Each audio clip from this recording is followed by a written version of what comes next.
Greetings, sir and sirettes, and welcome back to From the Depths with me, Lathrix, and of course, welcome back to the sandbox mode, in which we are going to be doing a little bit of work with the hauler. Now, according to quite a few people who have either worked on this craft or have just played the campaign a lot, the hauler does function. The missile should be working, but it has two major issues when it comes to the targeting. First of all, the targeting laser is incredibly vulnerable, and since a lot of our attacks hit the bottom, we do tend to instantly remove this laser emitter, so the missiles start going towards the target, and then simply continue straight, because they can't follow a laser anymore. The second issue is that there's just not enough fuel in these missiles, so a lot of the time they just don't reach the target. So what we're going to be doing today is changing this around a little bit, not necessarily upgrading it, but just changing it to more of a Lathrixian style. Which means it is going to be far derpier, but hopefully a little bit more reliable. I like reliability over anything. If my craft can always do the same thing every battle, I will be very, very happy. And this is easily one of my all-time favourite creations from a campaign. So, yeah, I would really love to use this as a mainstay in the army, so thank you very much to the creator. So, let's spawn in an enemy, turn off its AI, and see if this thing actually works. There we go, let's just... I was going to say pause time, but I couldn't do that. Hopefully the missiles haven't been fired against us yet. Directly underneath us. Why do I feel like this might not work? That's interesting. There we go, the laser is aiming at the target correctly. The guns are firing, and apparently very hard countered by shields. And the missiles go off way too far. But there we go! We've actually seen the hauler land some shots, and it's kind of going into the air. Let's try that again, but spawning the enemy a bit further away, shall we? Okay, so let's test this again, and then we will decide how we're going to change this. And don't worry, we will be going back into the campaign. I just would like our new vehicle to be Lathrixian. There we are, spawning in the minicorn, so I think that would be a much better test, since we know how the minicorn actually works. And fire your missiles, please, sir. So one thing I instantly want to change is the missiles' orientation. I would like them to fire downwards rather than from the top. There we go, though. We have now grabbed the minicorn, and yet we have dragged it out of the water. However, the hauler can't take that. That's interesting. I thought the hauler was a bit more... Oh, no, it is staying in the air, but only just. That is kind of derpy, though. I mean, it would pretty much take this out of combat, but if this thing turned back on, it would simply fire at it, so... Yeah, I really do want to use the harpoons, but I'm unsure if they are the best option. Although this is kind of hilarious, we do have to admit.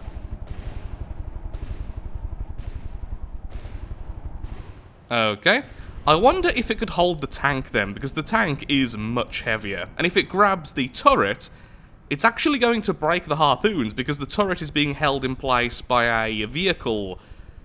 I forgot it's called docking station, which is way, way more powerful than most harpoons, even with such a high number. Okay, then here is the tank, and it looks really weird in that white armor, I do have to say. So once again, go forth, butterfly. See? Butterfly hauler.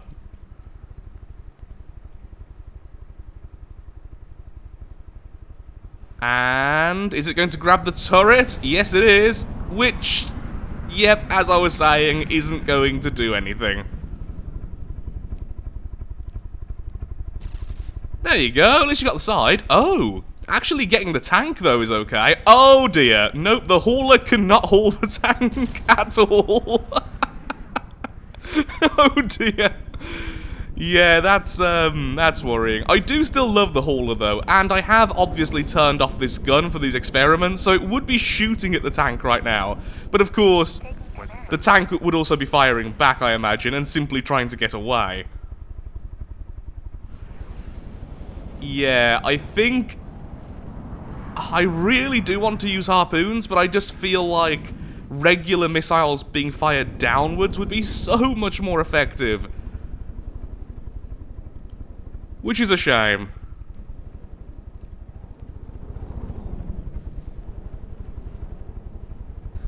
Okay, so here's my final verdict. I think I really dislike the laser emitters. It's just something I don't like when it comes to missiles, so they are definitely going away in favour for the radars. The thing is with the radars, of course, is that they will simply go after their highest priority target, and the vehicle itself doesn't really have a say in this, so you can't really choose your targets, but they are a lot more reliable, and they don't require these, which are incredibly vulnerable. The second thing is, I think the hauler, although it is incredibly powerful, isn't strong enough to hold very heavy enemies, especially when it comes to things with heavy armor, which I'm fairly certain we will be facing very soon, so there's a good chance that would happen mid-battle, and then we would simply lose the hauler, which obviously isn't what we want. So I think I'm going to do, for now, we are going to reverse these missiles so that they fire directly down. We're going to add some extra fins so that they're a little bit more agile.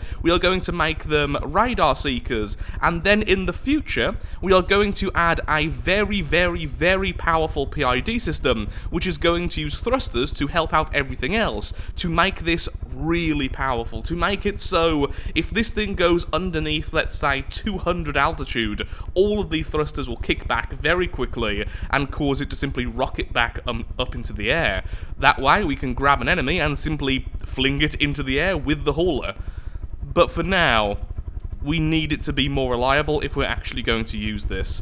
It sounds silly, but I am really, really tempted to change the air AI for a land AI. I know it sounds a little bit counterintuitive, but considering the flight of this craft seems to rely entirely on the spin blocks, it really wouldn't cause any issues in terms of forcing this thing into the ground, but it would make broadsides and such and certain movements far, far more reliable. And as I said earlier, I really do want that, so I am tempted. I also didn't even realise this thing had shields. So yeah, thankfully of course it's all powered by extremely expensive RTG systems, so at least it isn't constantly draining money, but even so. Okay, let's test out some very, very basic weaponry now. I've just literally reversed the missiles and gave them the most basic type of frag missile I could think of. There we are, let's spawn in the tank, turn off its AI for a second. And there we go, it's firing its missiles downwards. They all seem just about agile enough to turn around on time, and it's going to be very similar to the Blargle missiles, honestly. There we go, some huge internal damage, and the tank has been defeated in one solid volley. Very, very cool indeed. The thing is, we have enough ammo that we could massively extend how many missiles we have. Aww. Cutest anti-missile missiles ever, by the way. Oh yeah, that's the other thing I wanted to change. These anti-missiles only have sticky flares. Now that's great, but the problem is, and it's not a massive problem, but it is a problem, that if you don't add, where are you, me lovely radars? There we go. These lovely things, either the sonar or radar variant, it means that if the enemy are using active radar seekers, they're just going to ignore these. If you give them either of these, especially the radar variant, it means that the radar seekers will actually go after these rather than your craft. The thing is, I don't know how many of the enemies are using radar seekers. It seems like, for the most part, they're either using infrared or, like this craft was using before, the laser designator. So, what shall I do? Shall I bother with this? Because the problem is, if we do go with the radars, it means we actually have to put them on the craft somewhere else. It's part of the detection system. There we are, in the corner here, which does take up blocks.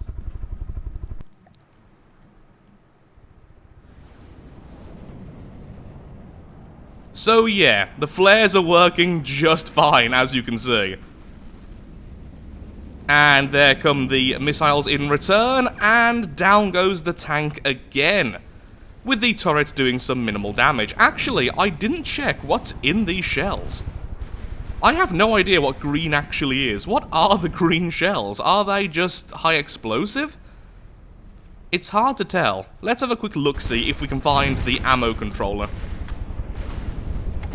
Ah, okay, so they were explosive, but they were actually the shaped charges, which of course are the heat shells. The problem is, with how they were set up, they were being hard countered by shields, so I think I'm going to simply add, if I can find it, one inertial fuse and set that to 0, so now if they do hit a shield, they will simply detonate rather than bouncing off them.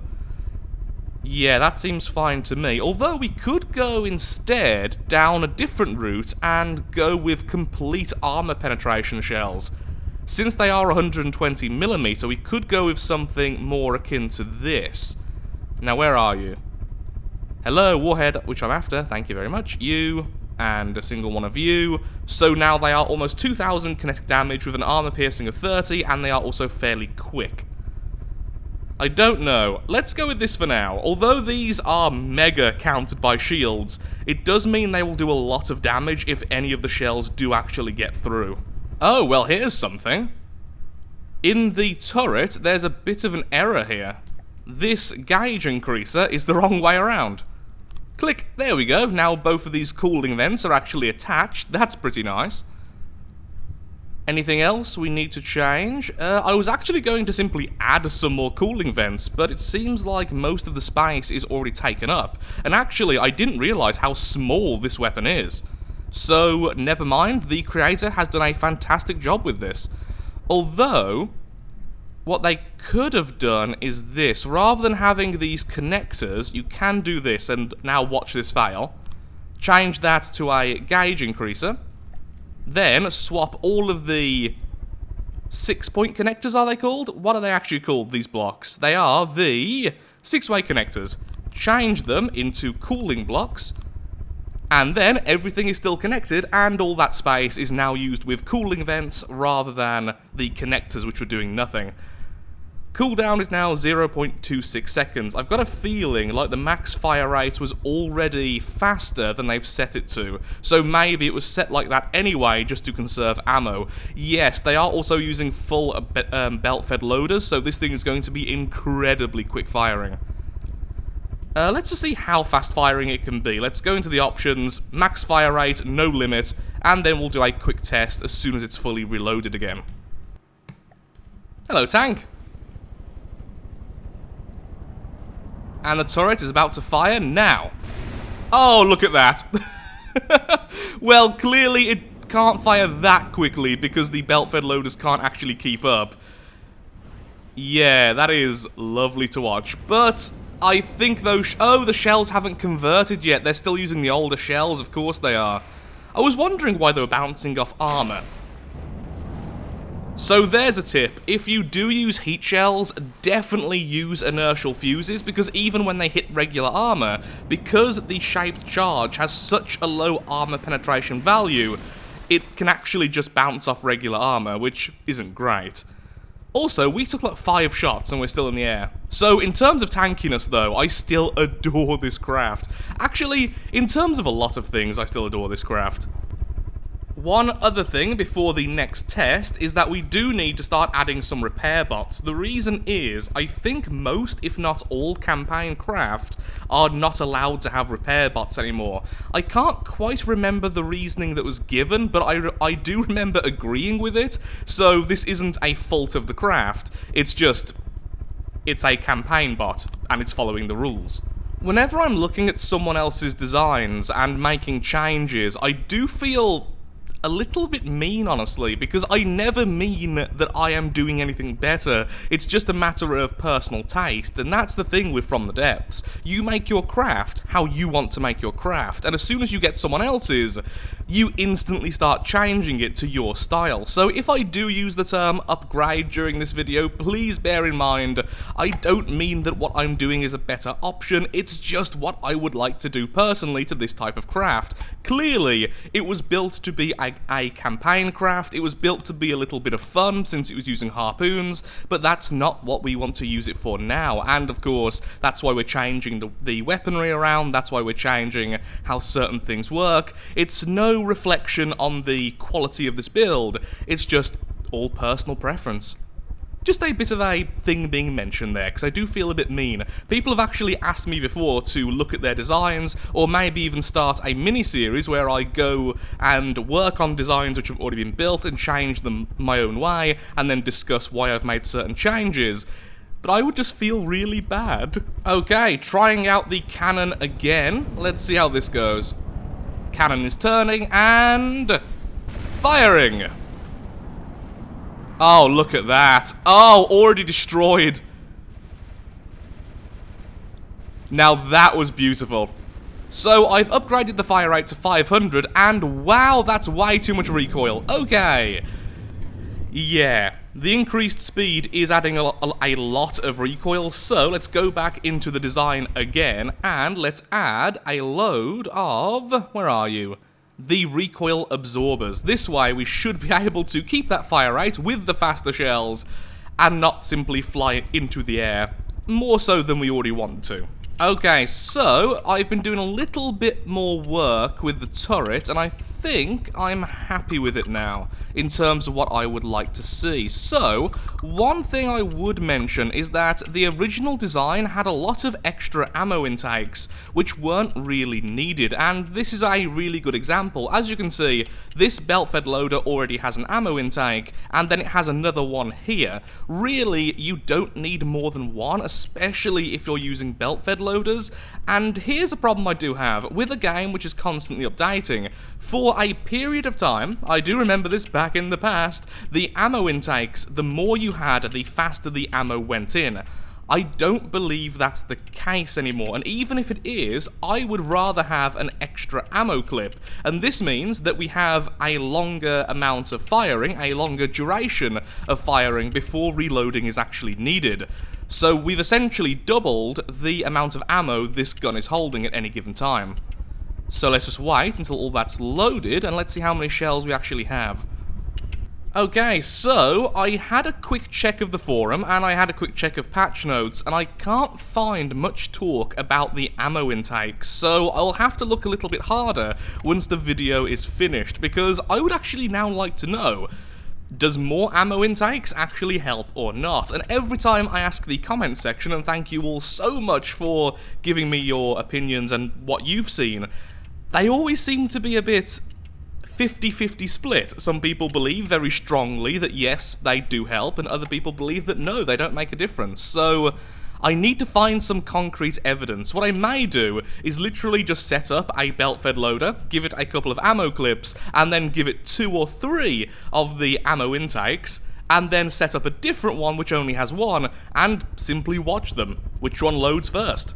That would actually be the best way of doing it. I'll do that afterwards. Okay, now the recoil should be working just fine. So, let's have a quick test. Missiles go down, as they always do. Slowly, the gun turns around. Ow, ow, ow. And then we're already over the enemy. This is why I'm thinking about swapping the AI. I want to do a broadside. Okay, we're firing, and it is shooting us up into the air, but not too much. Okay, good, that's now fixed. Just melting blocks. Okay, yeah, I'm very, very happy with that. We could always change the shells for fragment shells, or for anything else later, but for now, I'm very happy with this gun. Because honestly, it is just a very good gun, and I've just changed it to what I like. I think for now, I'm going to call that a day, because all the other stuff I really want to do is far too time-consuming, and I want to get back into the campaign for at least one battle. Oh my lord, I've just looked at the clock. I have been doing this for 2.5 hours. Just this little segment. No wonder I feel tired. Okay then, here we go, into the first battle versus the next faction, the Twilight R&D. So, against us then, we have the artillery, the helicopter, the fast assault craft, another helicopter, a juggler, and a juggler. Okay then, let's see just what these guys are like. So my first guess is that the artillery is either going to use a 500mm advanced cannon or a maximum gauge cram cannon, which I think is 2000mm, if I am correct. Now, with the others, I have absolutely no idea. I'm assuming the helicopters are going to be helicopters. I don't think I'm going to be too far off there. So how are we going to do this? Let's put everything nice and far back. Of course it starts to rain. Of course it does, because why wouldn't it? The hauler can go quite far back. In fact, it can flank the enemy.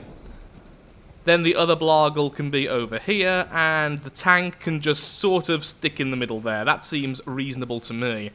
This way, the enemy are facing forwards and can only fire against the Blargle to start off with, and of course, that's going straight into the water.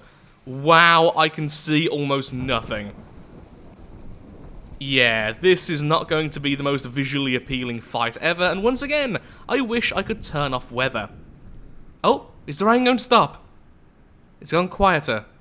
Maybe it will, maybe it won't. Here's a brain. Okay, here we are in the battle, and sadly, it's still incredibly foggy, so let's have a look-see what the enemy have. So this should be one of the jugglers. Oh dear, it may have an anti-aircraft weapon. That certainly looks like one. It has what looks like just a regular missile at the back, it has 2 advanced cannons in a single turret at the front, and that's about that. Honestly, a very simple design, and looks very nice. Oh, it also has torpedoes. In a really cool way. So what's happening here is that these are ejector add-ons, and they're essentially throwing the torpedoes outwards so that they don't crash into their own ship, and that way they can be directly facing the enemy, but also placed like this inside of the armor. That is actually a really good idea. Whoa! Okay, so that is the artillery, and that is definitely a cram cannon. And that looks really cool. Oh, I love how they've done this bit at the top. Yeah, that goes with the, what's it called, paint scheme really well. That is a really cool design. Look at that. It looks like it should be manned almost. I really, really like this design. Like, seriously, that's amazing looking. There's the helicopter. Looks like a helicopter, which is cool. Oh, and both of these missile sections are actually on spin blocks. That's why they're angled. Once again, very, very cool. About to flare his friend there, but even so.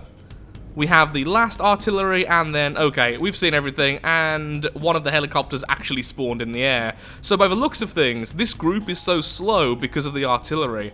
How does this thing even move? If they're regular thrusters, don't they just not work underwater? A little bit unsure about the artillery. Maybe it's meant to be on land. I don't know. Anyway, battle. Let's let go of all our weapons, thank you very much. Missiles are away, hopefully, hopefully our cannon will fire soon. Those missiles just about missing. It seems like they were going for our flares at the last second. Our gun is firing, currently at the enemy helicopter, and the missiles are going there as well. That's not what I wanted to see. One of the enemies have been killed, and by the looks of things from the tank, a direct shot from the main cannon. The enemy juggler has been hurt badly as well. We're still firing at the helicopter. I'm sorry if you can't see all that much because, well, I can't either. But I'm trying to get a good overview. Missiles just missing the helicopter. Looks like it's taken a little bit of damage from the cannon, but not too much just yet. Very agile, very hard to hit. Okay, massive damage to some of the enemies. Both of the artillery are already down. And the helicopter has been hit in the back by one of the cannon shots. Almost taking it out, but not quite. There's the enemy fast assault vehicle, doing really well, actually. A lot of damage being done to... Oh, look at that! Taking out the back section of one of the minicorn. The helicopter comes in and does a crippling amount of damage. That minicorn may go down. Okay, let's have a quick recap, since everything's going too fast here. One of the helicopters has finally been downed by the hauler's main cannon, which is pretty darn nice. I'm actually considering turning some of those missiles into torpedoes on a side note. One of the enemy jugglers just got hit by the missiles of the hauler, doing some really nasty damage there to the back section. Oh, I just saw something. Oh, so they are allowed repair bots. Well, there we go. Lesson learned. And the last enemies. Okay, I think we've won this one then.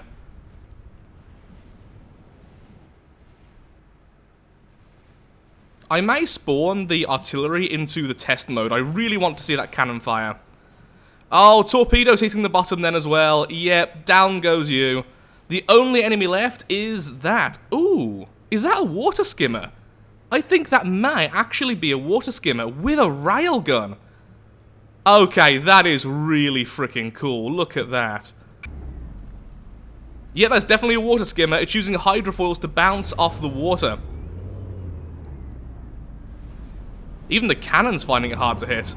Oh, these missiles, though, are very agile, and there we go! Oh, the hauler's missiles are definitely something to be scared of. It did take a full volley, though, and this can't be an expensive craft. It's small, but really nice. Seriously, hats off to the fast assault vehicle. And there we go, our first victory against the new enemy. How much damage did we take? Please bear in mind, everything should have been healing. Yeah, quite a bit of damage to the minicorns, but other than that, we seem to have avoided most of their damage. I think we should go ahead and attack this tile. This way, they can't send another attack against us. That was the first attack against us, and we did have the force advantage this time, so yeah, we should have won it, and we did. I was very happy. Another thing I would like to do before I forget is I would like to swap over 2 of these into submarines. So, you will become a torpedo propeller, you will become a sonar, if I can actually find it, there we go, and all of you will become explosive warheads. Okay, just copy this for a second. Doesn't really matter which one we copy it as, and load you as well. Yeah, let's just stick with 2, that should do. Although, now I'm thinking about it, you should have 1 turn as well, otherwise you may mess up a little bit. They need to basically land in the water flat. If they land directly down like that, they may not detect the enemy. Oh, I didn't even realise we've accidentally spawned in the enemy. We must have been slowly going forwards as we've been hovering in place. I've just seen that the enemy actually has a sub in its forces. So what we're going to do is quickly add some ballast tanks to our 2 torpedoes, like so. Move you back as well, like on the other one, and now they can actually hit things underneath the water. That should work. Now, on the other sub, our subs, their torpedoes actually have a slight buoyancy negative, and that seems to work well as well. But as long as it's 0, it simply means that the torpedoes can go underwater, rather than simply bob on the surface. So hopefully that will be okay. Of course, we do have the problem of we're dropping them into the water rather than firing them already under the water, so they may still bob a little bit, but hopefully they can actually go towards the enemy correctly. As soon as the fight starts, it starts raining and snowing. Okay, apparently it starts to snow the more north we go. That actually makes complete sense. I'm okay with this. Okay, hauler, get your butt over there, please. Thank you very much. Endgame, please get... Actually, no, you can stay. Blargle, who I accidentally clicked, you can go over here. Other Blargle, once again, over here. Minicorn, somewhere near the back. Tank, you can just tank some shots. So, against us, we have a submarine, an artillery, another artillery, a helicopter, and a helicopter. And so the battle begins, and the torpedoes are going straight down into the water. So... let's have a quick look-see then at the enemy subs, which I'm guessing are you 2. What type of weapon is that? Oh, that's a particle cannon. Well, that is actually terrifying. Okay, then. A fairly cool design. Oh, I see. So the 2 side sections here are the particle cannon's tubes. And they can fire directly up, apparently. So I guess... what they want to do is to go underneath the enemy. Well, hopefully they die then before they get underneath the hauler. I'll try and stay near the enemy since, well, can't really see all that much. Oh, the artillery has lost its cannon. Both of them have lost their barrels. That is so unfortunate. A lot of damage there hitting the tank, most of it thankfully being deflected. The missiles from the hauler and the Blargle both destroying one of the helicopters. Although a lot of fire is now going against the Minicorn. Nope, seems to be fine. Okay, both of them simply deflected a lot of that. Let's pause time and let's see what's happening with the subs. Oh, that one's being shredded by the regular cannon fire. And there are the torpedoes from pretty much everyone, honestly. Some of those are from the hauler, some of them are from the Blargle, and some of them are from the other Blargle. This one here is from the hauler, and they're going for the artillery. Okay, so they do work.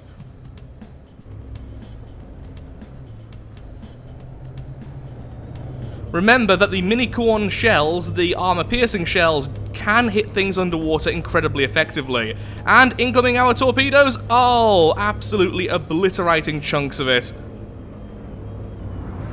The artillery didn't even stand a chance. Okay, there goes one of the subs. Oh, the other sub is underneath the tank and just fired almost all of its particle cannons. It seems like it may have missed. No, it fired at the hauler. And it's done something. Seems like it took out one of the ammo caches, but of course the hauler is ridiculously hard to kill. Actually, loads of internal damage there. Never mind, let's have a quick look at that. I think it must have hit... Okay, apparently just one. It must have hit there, destroying that ammo cache, but it also destroyed something in the center, which caused a chain reaction. It lost almost all of its weapons doing that. In fact, yeah, it lost all of its missiles. Very cool, but once again, a victory for us. Some damage has been done to the tank. Okay. Whee! Everyone healing up okay? Good, good, good. Gathering pod is about to get back to its resource zone, which is excellent. You can go there. Okay, so far a very, very good start against this enemy. What we're going to do, though, is we're going to go ahead and save, and then we're going to go into the sandbox mode, in which we're going to test out the artillery's gun, because I really want to see it in practice. It just seems a tad frail, especially against our cannons. The artillery counts as a thruster craft. Okay. Oh my god, it's a PID system. It's just not spawning incorrectly. People who make this campaign, you need to save this differently, because right now the artillery is not spawning on top of the water like it's meant to. Although, to be honest, this would make it incredibly vulnerable. Oh, that is such a shame. That is such a massive shame, which means it can't turn and face the enemy. That's why it's never being able to fire. Once again, the problem with playing an early campaign, there are problems like this. Okay, let's spawn in something for it to kill. Let's spawn in one of those, that's fine. Turn off its AI. Didn't mean to do that. Go ahead, fire at it. Point blank range, this'll be fine. It is a bit sluggish. I can imagine my cannons ripping this apart though, even before it can fire, even if it was floating. Can you not fire directly down in front of you? You're such a cool design, I just want to see you fire. Yeah, it's trying to. Okay, let's try something a bit different. Let's put you on the west. So you're all the way over there, excellent. And then once again, maybe we could put a flyer in or something. Oh, like the gathering pod, that would do. Turning off. There it is. This time it should work, right? Of course, it does have to load the shell, which does take a while for a cram cannon. There we go, finally, and kaboom, there we go, instant death. Yeah, that is a pretty darn powerful cannon.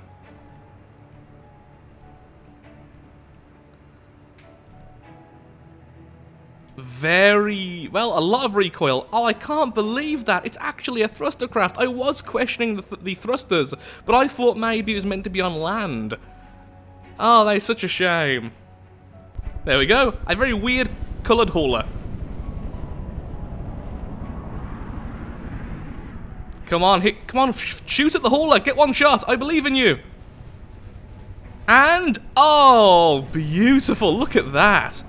But once again, the hauler proving it's just ridiculously sturdy.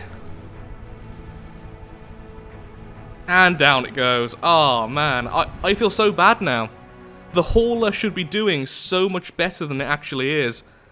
Well, I'm afraid I am all out of time for today's episode. Hopefully that gets fixed soon. One of the bombers was actually fixed, thanks to our feedback, and a lot of other things have been tweaked, so that's something that needs to be seen. It looks like an awesome craft. It's certainly very unique, but it's just not working correctly. So if you have enjoyed the video, then of course, likes, favorites, shares, comments, all that good stuff helps out me, helps out the channel, and most importantly, shows that From the Depths is a series you wish to see continued in the future. Thank you so much for watching, and goodbye.